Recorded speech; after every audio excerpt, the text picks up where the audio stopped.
What's going on, everybody? Welcome back to another Magic the Gathering Arena video. My name is Elite Largo, and today I'm going to be doing a voiceover of a video that I've already recorded, which is a draft deck that I had put together in Strixhaven. And basically, I'm just going to let this video play in the background because I wanted to just focus on some things that I wanted to talk about in regards to the channel, my feelings about the game and other certain things, and I just didn't want to be distracted by the game. So you can sit back, enjoy the sights of the game, and of course, leave comments and all that stuff in regards to the gameplay and all that, and whatever I say that you feel like you would like to respond to. So first and foremost, I guess it's kind of obvious that I'm not really enjoying the direction the game is going in, and it kind of sucks because of how much I actually enjoy playing this game, how much I love the game. I've been playing the game for nearly, off and on, nearly 20 years, and it's kind of heartbreaking to see the game go down a direction that I am just ultimately not a fan of. And I know it's tiresome that everybody complains about this kind of stuff, but I mean, it's just the truth. It's just the reality that we face. Some people will disagree, and that's totally fine. If people disagree, if people don't like these videos that I make when it comes to me just criticizing the game, that's totally fine. But there are facts in today's standard that are just irrefutable, in my opinion. I'm going to take it back a little bit. I'm going to take a look at the last 20, or like the top 20 sets in Magic the Gathering. And I'm just going to brush over them real quickly. And I mean, a quick Google search, you'll find this. But if you take a look at some of the most popular sets in history, and this one particular article was only from 4 years ago. And after reading through these sets, I can say with complete confidence that none of the sets, maybe with an exception to, well, compared to the sets that are out now, I guess you can say the third Ravnica block was pretty popular, even though it was in a standard rotation that was absolutely dreadful to play through in certain times, especially when War of the Spark came out, and then when Throne of Eldraine came out. I mean, there was just a lot of issues, but I feel like I can confidently say that some of the sets that have come out the last few years would not be anywhere close to being on this list. So just real quick, I'm just going to roll through from 20 to all the way down to 1. The top 20 sets in Magic history from 20: Legends, Future Sight, Scars of Mirrodin, Theros. Now, this is one that I actually agree with. I loved the original Theros set and that whole block. That was actually the last time that I had probably the most fun I had ever had playing Magic. Amonkhet. Now, Amonkhet was a set that was kind of like hit or miss for most players. I ultimately enjoyed the set. Mirage, New Phyrexia, Khans of Tarkir, Onslaught, Champions of Kamigawa, Lorwyn. Lorwyn was a lot of fun. That whole block was pretty cool. Zendikar, for obvious reasons, the fetch lands were extremely popular. Tempest, Innistrad again, for obvious reasons. You had Liliana of the Veil, Snapcaster Mage, just obvious reasons. The original Ravnica set, which first introduced those shock lands that became ever so popular. Mirrodin. So it seems like that whole Mirrodin block was a huge success. Invasion. Now, Invasion was the first pre-release that I ever attended at an actual Wizards of the Coast store. And this was one of my favorite sets of all time. And I was actually really disappointed that Wizards, when they announced Ravnica and they showed spoiled that they were reprinting Absorb, but they didn't reprint Undermine. And Undermine, I felt like could have been a huge success since Dimir was kind of like a B-tier deck.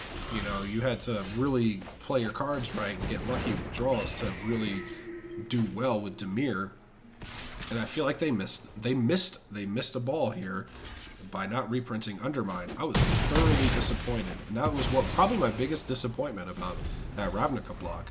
So for those of you who may not have been around playing Magic around Invasion, Undermine is literally the opposite of Absorb. It's blue-black. It's double blue, 1 black.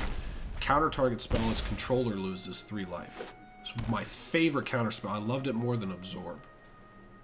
So that was a quick little side one there. That was the first time we were introduced to Kicker. It was the first time we were introduced to the Kavu creature type. And it was actually the first time they had brought back gold cards for a few sets. I think Exodus was the... No, I'm wrong. I can't remember. Anyway, moving on. From there, we have Rise of the Eldrazi. Of course, for obvious reasons. I mean, you had the ridiculous Emrakul, Splinter Twin. You know, it was... That's the reason. I mean, Emrakul pretty much turned Magic the Gathering on its head for up until now. Kaladesh was number 2. Obvious reasons. Aetherworks Marvel, Smuggler's Copter, just a bunch of stuff there. And then, of course, number 1 being Alpha Beta Unlimited because of just all of the great cards that are there. And, of course, that's going to take the number 1 spot. But so that really doesn't really count. And I was looking through this and I was thinking to myself, well, gee, you know, what is the biggest difference between these sets here? I mean, some of the older sets, I should really say, and the sets we're seeing being pushed out nowadays. And well, the biggest thing that jumps out at me are the casting costs and abilities for some of these creatures.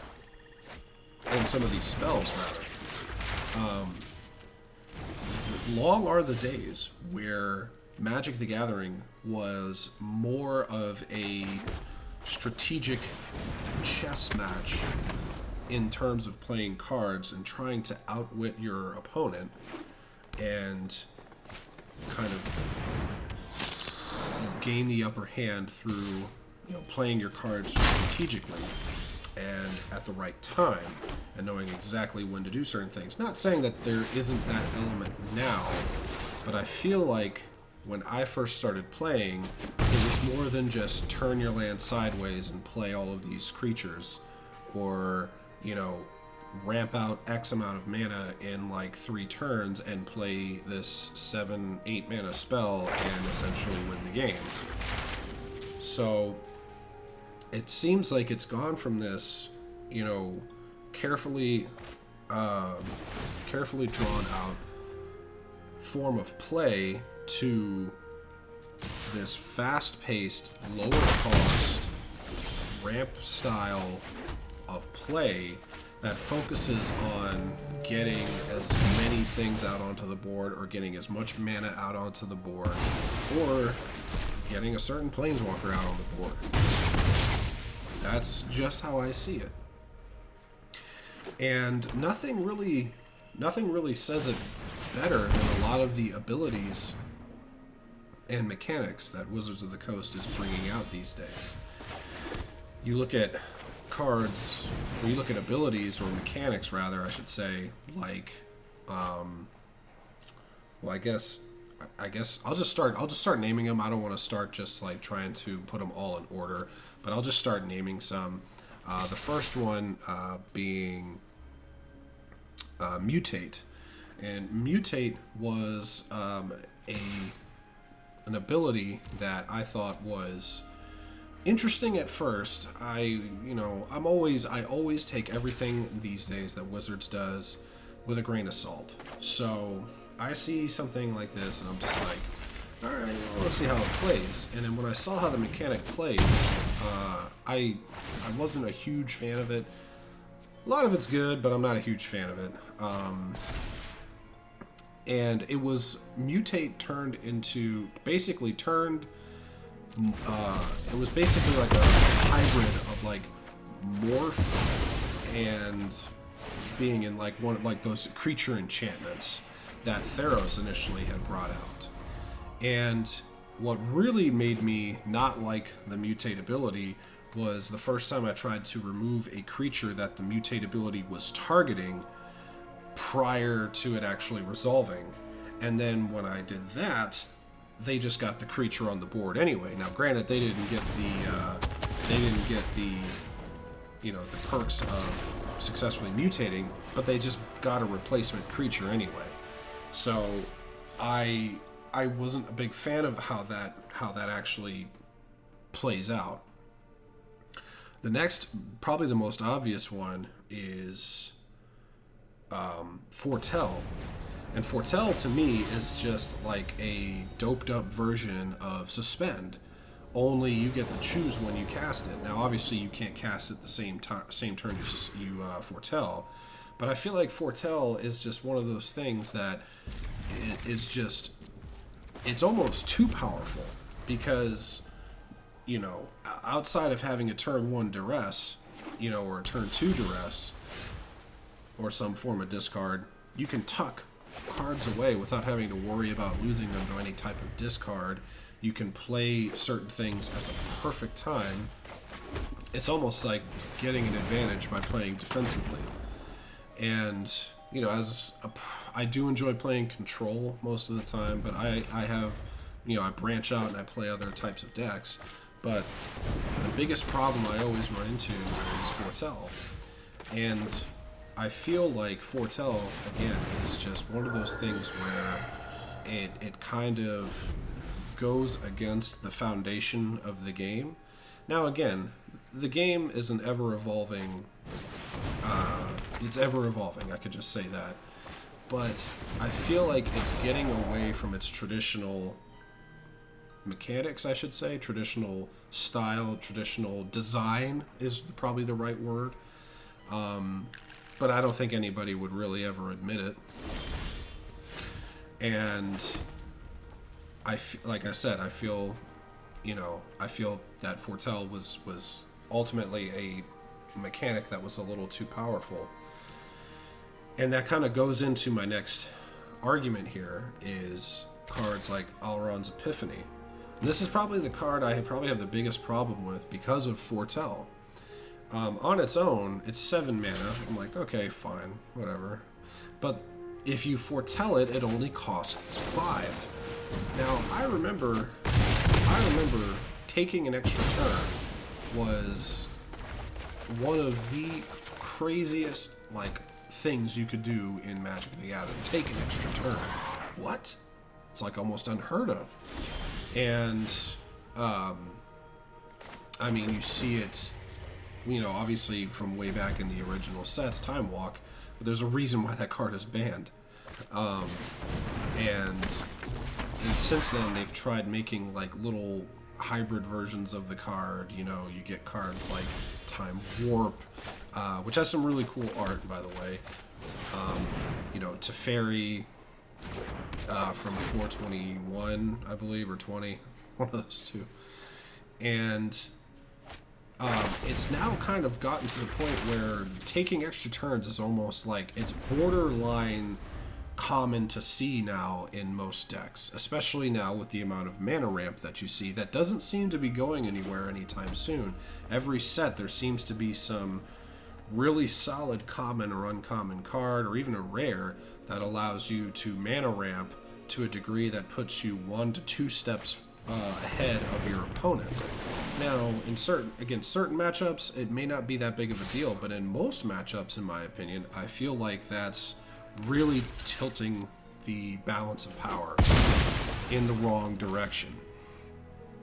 Now, the fact that you can take an extra turn for 5 mana is in my opinion, it's ridiculous, while also foretelling it and getting it out of your hand and putting it into, I mean, really the only thing that stops it as a card, like I think Drannith Magistrate, I think that's spells, not just creatures. I think it's spells. Could be wrong. But again, it just kind of, in my opinion, breaks the foundation of the game. And this is going to lead into the next thing, which is the newest mechanic that's out here, and that's learn/lesson. Like the learn mechanic and lesson card type. Now, ultimately, it hasn't been that big of a deal, but you can kind of see the direction that Wizards is going in with this idea. They are pushing this, and it's been like this for a while, basically playing a card and then getting a card, like playing a card that does something and then going to fetch something out of your sideboard. That's a lesson, and some of these lesson cards are really good. You know, you have a 5 mana exile card, you have a draw spell, you have a +1 counter on a creature spell. There's some really solid lesson cards in there. Now, I remember when getting a card on from outside the game and putting it into your hand was like super crazy. Now, since like, you know, now with these learn and lesson cards, and then also Fae of Wishes, I thought Fae of Wishes was bad. I mean, obviously Fae of Wishes is way more powerful because you can get a non-creature spell and put it into your hand, but it's still the same thing. They're taking the grab a card from outside the game and put it into your hand, and they're taking it up a notch and saying, well, we're going to take it up a notch and have a bunch of commons, uncommons have this ability, but you can only get a certain type of spell into your hand. But these spells are all pretty good, especially if it coincides with the archetype of your deck. And it makes me, think, I just thinking like, wow, like, this used to be just such a broken concept to now where it's almost commonplace, and I'm kind of left speechless sometimes. And it could just be the idea or ideas that they're floating out there. It may not be a constant trend. It could just be a passive phase.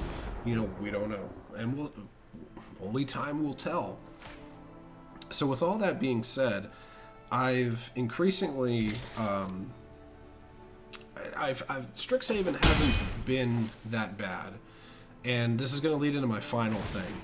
Strixhaven, in my opinion, initially when I first heard the type of set that it was going to be, I was kind of like, this could either be really, really bad, as in like way more broken than any of the other sets, or it could just be another Magic set. And ultimately, obviously barring a few cards, kind of like how it is with all the sets, of course, except for a few cards, this set doesn't really do anything. Well, really, in my opinion, I feel like this set really is an example of how to add a whole lot of nothing to the standard meta. Some of the top decks, I think, that were still out there are like barely running any Strixhaven cards at all, if any. And I could be wrong, but I'm pretty sure all of the top cards are not running hardly any Strixhaven, at least in the main deck. I'd have to go and relook.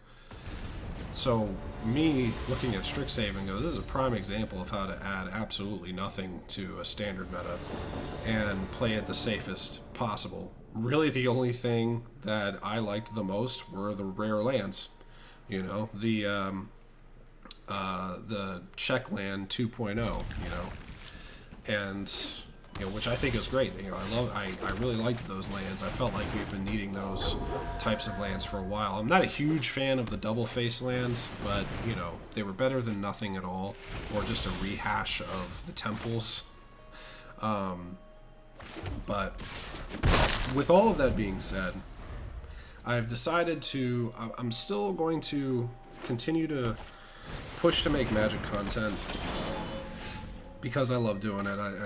I sincerely do, regardless of the complaining. I know everybody says, all you do is complain. It's all like, well, when you really, really like something and you're feeling constantly disappointed by that thing, well, what else are you going to do? Praise it?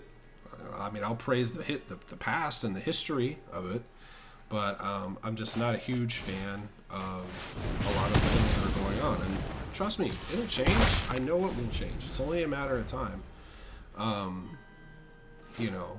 Magic's had these ups and downs, but, I'm going to be one of those creators who will call out the times where it's just, in my opinion, bad. And there's nothing wrong with me saying that, and there's nothing wrong with anybody else saying that it's not bad. You're free to have your opinion, and, that's totally fine. None of us who play this game have to like every aspect about it at the same time. So with that being said, it's a long-winded closure here. I'm still going to be making content, but primarily I'm going to be making limited. I'm going to be doing sealed and draft. And, I know I was trying to do Draft Monday, Historic Wednesday, and Standard some other time during the week, like a standard stream on Friday. But I've just been, I just haven't been having as much fun playing Standard. And Historic, honestly, Historic, it was fun, but now Historic is just starting to become like a mutant form of Modern, and it's starting to lose like its magic, pun intended. I honestly feel like the start of the decline for Historic was with Jumpstart. I am not a fan of Jumpstart at all. I think Jumpstart did a lot of things to ruin Historic, and but some of the other things I have liked. I liked the Amonkhet Revisited. I liked the Kaladesh Revisited. And it gave a lot more, because, there are some people who say that, they should have just left Historic as old Magic sets combined with the newer ones. And I could see their point, but, eventually that's going to get old. There's only so much you can do with each passing set. And I understand they want to try and draw more attention to Historic, just like they've been trying to get more and more people into Modern and Commander with all of these branch out sets, like Modern Horizon, special Commander sets, Commander style cards in Standard sets. I mean, it's all there, so I understand it. But unless I come up with something really unique in Historic and Standard, it's just going to be limited from here on out. And, of course, other videos whenever I get a chance to. I'm going to be covering the NFL Draft tonight. It's going to be on a live stream, whether it's Twitch or somewhere else. I don't know. I'll post it on my Instagram. Anyway, thank you so much for listening to me. And I hope I didn't lose too many more subscribers. I know I lost a couple. But, it doesn't... That's fine if you're that upset about what I said to unsubscribe. That's totally your right, and I won't judge you for it. But outside of that, I hope to get back to making more videos, more, how can I say, more regularly. So, all that aside, thank you so much for checking this video out. Don't forget to hit like and subscribe on your way out, and I will see you all later.